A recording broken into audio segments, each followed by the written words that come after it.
I threw the engagement ring at his feet and watched it bounce across the hardwood floor of my apartment. Alex stood frozen in my doorway, his face pale as death, staring at the diamond that had once meant everything to both of us. My hands were shaking, not from fear anymore, but from pure rage that had been building for 4 years. He shouldn't have been here. I'd blocked his number, deleted him from every social media platform, asked our mutual friends to keep him away.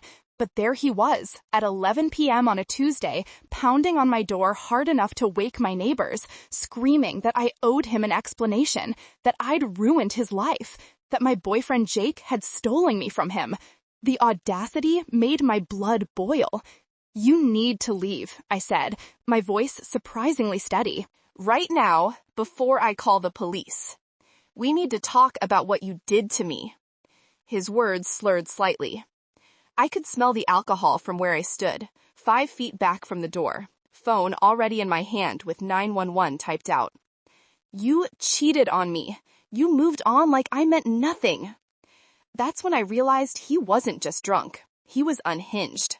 His eyes had that wild look I remembered from our worst fights in high school, when he'd punched walls and thrown things, never at me, but close enough to terrify me. "I broke up with you 4 years ago," I said slowly. 4 years, Alex. "You started dating Jake 2 months later. 2 months. He stepped into my apartment uninvited. That's cheating. You had to have been seeing him while we were together." I pressed the call button. The operator's voice filled the silence. 911, what's your emergency?" "There's someone in my apartment who won't leave," I said, keeping my eyes locked on Alex. "I've asked him to go. He's intoxicated and acting threatening." Alex's face twisted with something between hurt and fury. "You're calling the cops on me after everything we had?" "What's your address?" the operator asked. I gave it, watching Alex's expression shift as he realized I was serious. He backed toward the door, pointing at me with a trembling finger. "This isn't over," he said. "You don't get to just forget about me, about us." "Sir, I need you to leave the premises immediately." The operator's voice came through my speaker, somehow hearing him. "Officers are 3 minutes away." He left, but not before giving me a look that made my skin crawl. A look that promised he'd be back. I locked the door, threw the deadbolt, and slid the chain across. My legs gave out and I sank to the floor, phone still pressed to my ear as the operator asked if I was safe, if he was gone, if I needed medical attention. "I'm okay," I lied. "He's gone." But I wasn't okay, because as I sat there waiting for the police, I saw the envelope he'd left on my doormat, my name written in his handwriting, and I knew, somehow, that tonight was just the beginning. The police came 20 minutes later. 2 officers, both kind but clearly tired, took my statement in the hallway while my neighbor Mrs. Chen watched from her cracked door. I explained the history briefly. High school relationship, bad breakup, no contact for 4 years, suddenly showing up tonight. "Has he tried to contact you before this?" the younger officer asked, pen poised over his notepad. "No, I mean, he sent some texts right after we broke up, but nothing since. I blocked him everywhere." "And tonight he just showed up?" "Yes." They exchanged glances. The older officer, with gray at his temples and kind eyes, leaned against a wall. "Ma'am, I'm going to be straight with you. Unless he's made specific threats or tried to harm you, there's not much we can do. We'll file a report, and if he comes back, call us immediately. But as of right now, this is harassment, not assault." "He was drunk and angry and forced his way into my apartment. Did he push past you physically?" I hesitated. "No, I stepped back and he walked in." "That makes it harder to prosecute, but we'll document everything. Do you have security cameras?" "The building has one at the entrance." "Good. We'll request that footage. In the meantime, consider getting a restraining order if this continues." They left with promises to patrol the area extra tonight. I went back inside, triple-checked all the locks, and stared at the envelope Alex had left. My phone buzzed. Jake calling. "Hey, babe, you still up?" His voice was warm, comfortable. Everything Alex never was. "Yeah, I didn't tell him what happened. Not yet. Jake had heard stories about my ex, about the toxic relationship, about why I'd been so hesitant to date again when we first met, but he didn't need to know about this. Not when he had his engineering exam tomorrow morning. Not when I could handle it myself. Just wanted to say goodnight. Love you. Love you too. We hung up, and I picked up the envelope with 2 fingers, like it might burn me. It was thick, stuffed with what felt like multiple pages. My name on the front, in that handwriting I'd once found romantic, back when I was 17 and stupid, and thought love meant overlooking red flags the size of Texas. I opened it. Inside were printed Facebook photos. Me and Jake at the beach last summer. Us at his sister's wedding. At a concert. Having brunch. Normal couple things. But Alex had drawn on them with red marker. Circles around our joined hands. Arrows pointing to Jake with words like thief and homewrecker. Dates written in the margins with calculations showing how soon after our breakup each photo was taken. And a letter.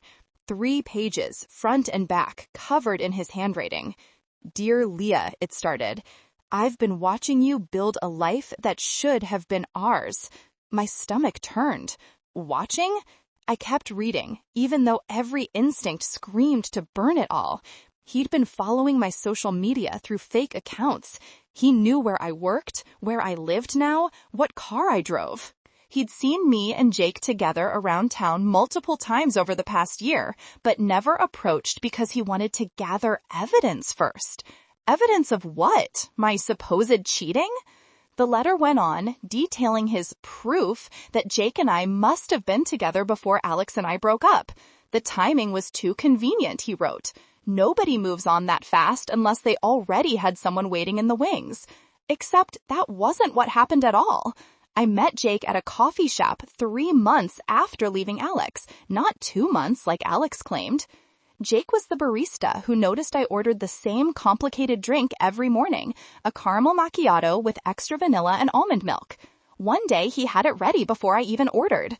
We started talking. He asked me out 2 weeks later. I said yes because he was kind and funny and didn't make me feel like I owed him anything. But Alex had rewritten history in his head, made himself the victim of some grand betrayal instead of accepting he'd been a terrible boyfriend who drove me away. Final page made my blood run cold. I gave you everything, it read. My first love, my virginity, my trust. And you threw it in my face like I was nothing.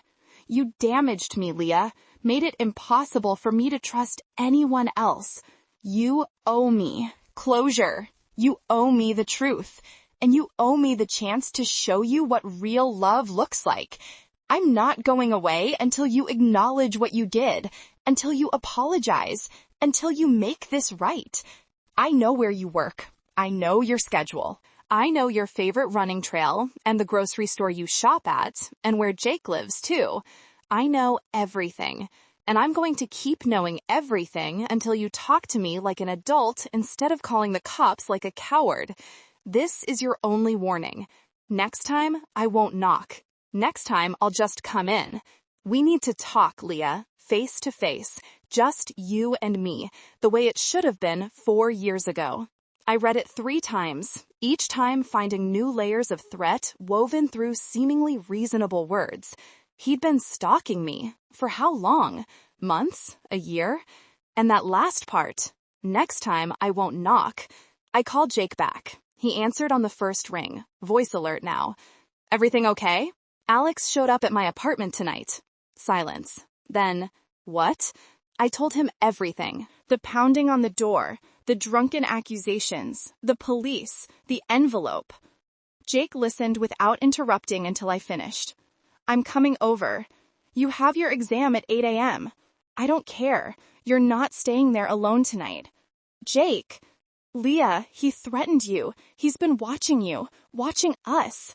I'm already in my car. He arrived 15 minutes later with an overnight bag and a baseball bat. I'd never seen him angry before. Not really. But his jaw was set in a way that told me he was barely keeping it together. Show me the letter. I handed it over. He read it standing in my kitchen, knuckles white around the pages. When he finished, he carefully set it on the counter and pulled me into a hug so tight I could barely breathe. "We're going to the police station tomorrow morning," he said into my hair, "filing for a restraining order. And you're going to tell your work about this so they can watch for him." "It's probably nothing. He was just drunk and emotional." "He's been stalking you, Leah. This isn't drunk rambling. This is premeditated. He's been planning this." Jake was right. I knew he was right. But part of me still felt guilty. Like, maybe if I'd handled the breakup differently 4 years ago, Alex wouldn't be like this now. That night, I barely slept. Every sound in the building made me jump. Every car door, every footstep in the hallway, every creak of the old pipes. Jake stayed awake too. I could tell from his breathing. Around 3 a.m., he got up to check all the locks again. "Go back to sleep," I whispered. "Can't." He sat on the edge of the bed, silhouetted by the streetlight through my curtains. "Keep thinking about how long he's been watching you, how many times he could have approached you.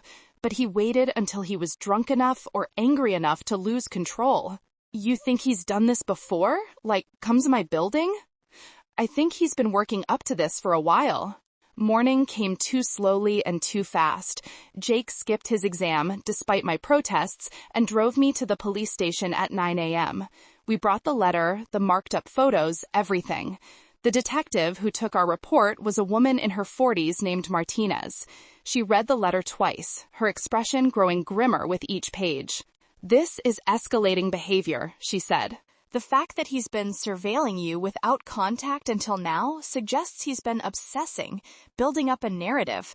When people like this finally make contact, it's usually because they've reached some breaking point in their own mind." "What does that mean for Leah?" Jake asked. "It means we take this seriously. I'm going to recommend an emergency restraining order. A judge can review it today. In the meantime, we'll increase patrols around your address and workplace." She looked at me. "Do you have somewhere else you can stay for a few days, with family or friends?" "I'm not leaving my apartment because of him." "Leah," Jake started. "No, I already let him control my life for 2 years in high school. I'm not giving him that power again." Detective Martinez nodded slowly. "I understand, but please consider taking precautions. Vary your routine. Don't go places alone if you can help it. Install security cameras if your lease allows. And if he contacts you again in any way, call 911 immediately. Don't engage, don't respond, just call." We left with case numbers and paperwork for the restraining order. Jake drove me to work, walked me inside, and introduced himself to my manager, Pam, as my boyfriend who needed to discuss a safety concern. Pam listened to the abbreviated version, her face tightening. "I'll let security know, and I'll make sure someone walks you to your car every night." "That's really not necessary." "Yes, it is. We had a situation like this 2 years ago with another employee. Her ex started showing up in the parking lot. It escalated fast." She squeezed my shoulder. "Better safe than sorry." Jake finally left for campus, making me promise to text him every hour. I tried to focus on work, processing insurance claims and answering phones, but my mind kept wandering to Alex. What was he doing right now? Did he know I'd gone to the police? Would that make him angrier? Around 2 p.m., my phone buzzed with a text from an unknown number. "You didn't have to get the police involved. I just wanted to talk." My hands went numb. I took a screenshot and called Detective Martinez. "He's contacting you already?" She sounded unsurprised. "Don't respond. I'm sending officers to pick him up for questioning. The restraining order should be processed by end of day." How did he get my new number? That's what we're going to find out. I stared at my phone, watching the typing indicator appear and disappear, appear and disappear. He was writing something, deleting it, writing again. Finally, another message came through. "I know you're reading this. I can see you're online. Why are you ignoring me?" Then another. "This is exactly what you always did. Shut me out instead of communicating." And another. "Fine, if you won't talk to me like a normal person, I'll come find you again. And next time Jake won't be there to protect you." I showed Pam. She immediately called security. Within minutes, a guard named Marcus was stationed near my desk. Other coworkers kept glancing over, whispering. I felt exposed, vulnerable, like Alex had reached into my safe space and poisoned it. At 5 p.m., Detective Martinez called. We picked him up for questioning. He admitted to sending the texts, but claims he didn't mean them as threats, just trying to talk to you. We held him for a few hours, but had to release him. The restraining order is active as of 20 minutes ago. He's been served and informed he cannot come within 500 feet of you, your home, or your workplace. And if he does, then he gets arrested, but hopefully this scared him straight. Sometimes people like this back off once legal consequences become real. Hopefully, not definitely.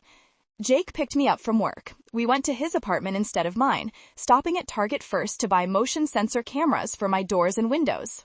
We grabbed dinner from a Thai place we loved, trying to pretend everything was normal. But every time someone walked past our table, I flinched.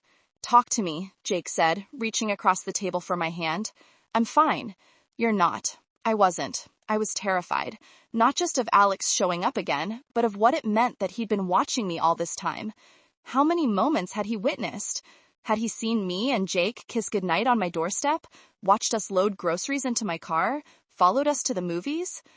I keep thinking about how naive I've been, I admitted, walking around thinking I was safe, thinking the past was behind me. This isn't your fault. I know that logically, but I also know I was his first girlfriend, first serious relationship. And maybe if I'd been kinder when we broke up... Stop. You don't owe him anything. Not kindness, not closure, nothing. He was abusive, Leah. That word, abusive. I'd never called it that, not out loud. Toxic, yes. Unhealthy, definitely. But abuse felt too serious, too dramatic. Except it wasn't. The way Alex had pressured me for sex after my assault, the way he'd prioritized his friends while expecting me to be available whenever he wanted, the anger, the manipulation, the way he'd made me feel crazy for having boundaries. You're right, I said quietly. We went back to Jake's place and spent an hour installing cameras at my apartment. 2 at the front door, 1 at the back entrance, 1 in the parking lot facing my car. Jake synced them all to an app on my phone. Now you'll get alerts if anyone approaches, he explained, and it records 24/7 to the cloud. Thank you. I wish you'd just stay here for a while. My lease is up in 3 months anyway. Maybe we could look at places together? His face lit up. We'd been dating 2 years, but hadn't discussed moving in together seriously. This wasn't how I wanted to bring it up, forced by fear instead of love. But maybe some good could come from this nightmare. That night, I slept at Jake's, or tried to. Every time I drifted off, I dreamed of Alex standing in my bedroom, watching me sleep. I'd wake, gasping, drenched in sweat, and Jake would hold me until my breathing slowed. The next few days passed in tense quiet. No more texts, no sightings. Detective Martinez called to check in. Sometimes the restraining order is enough. He might have realized he crossed a line. But on Friday, exactly 1 week after Alex first showed up, my phone buzzed with a camera alert at 3 a.m. I was at my own apartment, finally feeling safe enough to sleep there again. The footage showed Alex trying my door handle. Just trying it, not knocking or forcing, testing to see if it was locked. When it didn't open, he stood there for almost 5 minutes, staring at the camera like he knew I was watching. Then he smiled, waved, and walked away. I called 911 with shaking hands. The police came, but Alex was long gone. They took the footage as evidence of the restraining order violation and promised to arrest him once they located him. He knows where I live, I told the officer. The same young one from before. He's not going to stop. We're doing everything we can, ma'am. But everything wasn't enough. Because the next night, Jake's car got keyed in his apartment parking lot. Long, deep scratches spelling out thief across the driver's side. And the night after that, someone left dead roses on my doorstep. Not threatening enough to prove anything, but the message was clear. Alex was everywhere and nowhere, playing games, making sure I knew he was watching, that the restraining order meant nothing to him. Detective Martinez brought us in for another interview. His behavior is escalating. I want to be honest with you both. Unless we catch him in the act of violating the order, or unless he makes explicit threats we can prosecute, our hands are tied. So what are we supposed to do? Jake demanded. Wait until he actually hurts her? I'm recommending you file for a more restrictive order. Maybe consider staying somewhere he doesn't know about for a while. And document everything. Every flower, every text from unknown numbers, every time you feel like you're being watched. We left feeling helpless. That afternoon, I requested a leave of absence from work, claiming family emergency. Pam approved it immediately, probably relieved not to have security concerns in her office. I moved into Jake's apartment temporarily. We told only a few people where I was. My parents, his sister, Detective Martinez. Nobody else, not even our close friends. For 2 weeks, nothing happened. Blissful, boring, nothing. I started to believe maybe Alex had given up. Maybe the restraining order and the police attention had scared him away. Then Jake came home from class and found his apartment door ajar. Let me know your thoughts in the comments below. Should someone ever forgive a toxic ex who claims they just want closure? Or is cutting all contact always the right call?